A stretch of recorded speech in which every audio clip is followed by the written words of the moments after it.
Good morning, friends. Today we have a topic on insurance policy. What is insurance policy? बीमा अनुबंध क्या है? As per Contract Act 1872, the contract of indemnity is defined as a contract by which one party promises to save the other from loss caused to him by the conduct of the promiser himself or by the conduct of any other person is called a contract of indemnity. Indemnity means क्षतिपूर्ति. Insurance contract क्षतिपूर्ति के लिए होता है और उसे insurance terms में insurance policy is a legal contract between the insurance company, the insurers and the persons business entity being insured. इनके बीच में होता है, इंश्योरर और इंश्योर्ड के बीच में होता है. इंश्योर्ड कौन हो सकते हैं? पर्सन हो सकते हैं, पर्सन्स हो सकते हैं, बिजनेस हो सकता है, एंटिटी हो सकती है. इंश्योरेंस कॉन्ट्रैक्ट के 4 एलिमेंट्स हैं जो मौजूद होने चाहिए. पहला है it must be for legal purpose. Legal purpose के लिए होना चाहिए, इलीगल पर्पज के लिए नहीं. The parties must have legal capacity to contract. Parties में लीगल कैपेसिटी होनी चाहिए कॉन्ट्रैक्ट करने के लिए. And third one is there must be evidence of meeting of mind between the insurer and the insured. Insurer और insured के बीच में मीटिंग ऑफ माइंड का मतलब वन माइंड होने की एविडेंस होने चाहिए. एविडेंस मीन्स डॉक्यूमेंट होने चाहिए. There must be a payment. वहाँ पेमेंट भी होना चाहिए और कंसिडरेशन. पेमेंट होगा तो कंसिडरेशन भी होगा, कंसिडरेशन बेस का पेमेंट होगा. और इंश्योरेंस 5 प्रकार के होते हैं और बहुतेरे हैं, लेकिन 5 में सब समायोजित हो जाते हैं. पहला है होम और प्रॉपर्टी इंश्योरेंस, घर का या आपकी प्रॉपर्टी का, मोटर व्हीकल, गाड़ी, मशीन, इंडस्ट्री जो भी है. लाइफ इंश्योरेंस जीवन का. डिसेबिलिटी इंश्योरेंस किसी भी तरह की एक्सीडेंटल डैमेजेस, लॉस, जो भी बॉडी में बॉडली इंजरी के माध्यम से डिसेबिलिटी आती है उनके लिए. हेल्थ इंश्योरेंस बीमार होने की स्थिति में इलाज के लिए health insurance. An automobile insurance. Automobile insurance means motor insurance, जिसमें मोटर व्हीकल, गाड़ी, motorcycle, scooter, car, bus, truck etcetera सारे आ जाते हैं. 3 essential elements of the insurance contract. जो एजेंशियल एलिमेंट इंश्योरेंस में होने चाहिए वो कौन कौन से हैं? There must be offer. Offer होगा तो उसका एक्सेप्टेंस होगा, एक्सेप्टेंस होना चाहिए. और एक्सेप्टेंस किस बेस पे होगा? कंसीडरेशन के बेस पे होगा. तो कंसीडरेशन हो चाहिए, must be present to uphold that insurance.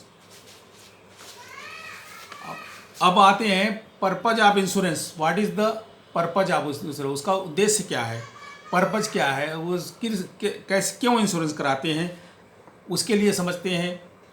To reduce financial certainty and make accidental loss manageable.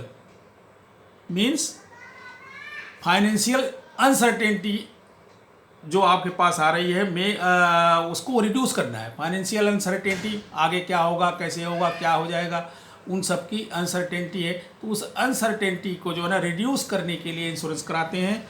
और एक्सीडेंटल लॉस की स्थिति में मैनेज हो जाए, बाद में मैनेज हो जाए. आजकल तो मीन टाइम में ही मैनेज हो जाता है, लेकिन बाद में मैनेज हो जाए, उस मैनेज करने के लिए कराते हैं. It does the substituting small amount of premium to a professional insurer in exchange of for the assumption of the risk a large loss and a promise to pay in the event of a loss.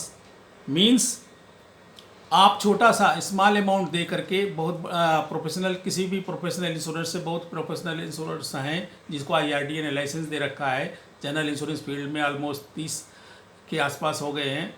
और LIC है, LIC में भी बहुतेरे हैं. तो उनको जो है छोटे से प्रीमियम दे करके जो प्रामिज उनसे मिलता है कि आपको क्षतिपूर्ति मिलेगी, वो क्षतिपूर्ति इवेंट ऑफ लॉस में आपको मिले। एंड लाइफ इंश्योरेंस का भी इसी तरह का है, उसमें तो बहुत कवरेज है, ज़्यादा कवरेज है। Benefit of insurance coverage. अब बेनिफिट का मतलब फ़ायदे क्या हैं, इंश्योरेंस कराने के फ़ायदे क्या हैं। इंश्योरेंस कराने के फ़ायदे हैं कि insurance provides protection, does reduce the impact of loss, reduce the impact of loss, जो लॉस आया हुआ है उसका जो प्रभाव आप पे पड़ेगा, इम्पैक्ट पड़ेगा उसको रिड्यूस करता है। और आपको पेरिलियस कंडीशन की स्थिति में उस लॉस को बियर करने की कैपेबिलिटी देता है। प्रोवाइड्स सर्टेनिटी, अनसर्टेनिटी है बिजनेस में और सब कामों में, क्या होगा क्या नहीं होगा, गाड़ी जा रही है तो क्या होगी, फैक्ट्री चल रही है तो अनसर्टेनिटी है कि क्या हो सकता है, तो उसको प्रोवाइड्स सर्टेनिटी, कुछ सर्टेनिटी प्रोवाइड करती है कि इंश्योरेंस कवरेज प्रोवाइड से फीलिंग ऑफ एश्योरेंस। आप जब बीमा करा लेते हैं तो आप एश्योर्ड हो जाते हैं कि मेरी गाड़ी जो बस जा रही है वो इंश्योर्ड है, मेरी फैक्ट्री जो चल रही है वो इंश्योर्ड है, और मेरा जो भी प्रॉपर्टी है वो इंश्योर्ड है। मुझे ऐसी स्थिति लॉस की कोई स्थिति आएगी तो मैं insurance company make good of the loss.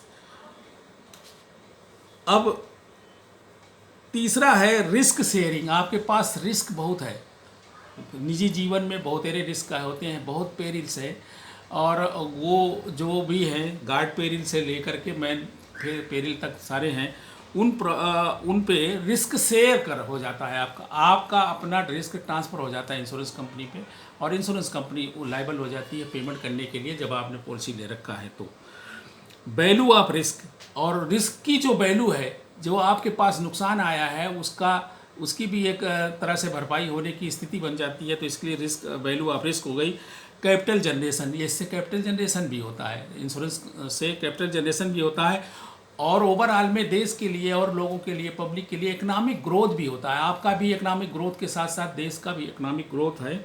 और सेविंग हैबिट्स, और LIC में तो सेविंग हैबिट्स भी हैं, उसमें सेविंग बन जाती है, हमने इंश्योर किया, वो किया, उसका प्रीमियम गया, आप पैसे बाद में जो ना मैच्योरिटी पे मिलते हैं, तो वो सेविंग हैबिट्स भी जनरेट हो जाती है। तो इसीलिए ये इंश्योरेंस जो है ना आपको इतने फ़ायदे देता है, जिसमें हमें जो है ना इंश्योरेंस के विषय में ये बात समझने की बहुत नितांत आवश्यकता है कि इंश्योरेंस ओवरऑल में हमें क्षतिपूर्ति करता है। क्षतिपूर्ति का कॉन्ट्रैक्ट है और कॉन्ट्रैक्ट से थोड़ा डिफर है। क्षतिपूर्ति का कॉन्ट्रैक्ट है, इंडेमनीफाई करता है, इंडेमनिफिकेशन है, हमें लॉस के करीब पहुंचाता है।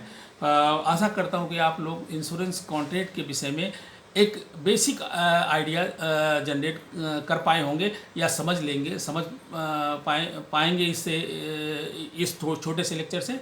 Thank you very much. और आगे हम इंश्योरेंस के जो सेगमेंट्स हैं कि जनरल इंश्योरेंस का claim 1, general insurance claim 2, general insurance claim 3 क्या हैं, उस पे हम करेंगे, ताकि आप उसमें डिटेल में समझ पाएंगे कि क्लेम लेने के तरीके कैसे हैं। Okay, thank you very much. Thank you all. Like and subscribe if you like this video.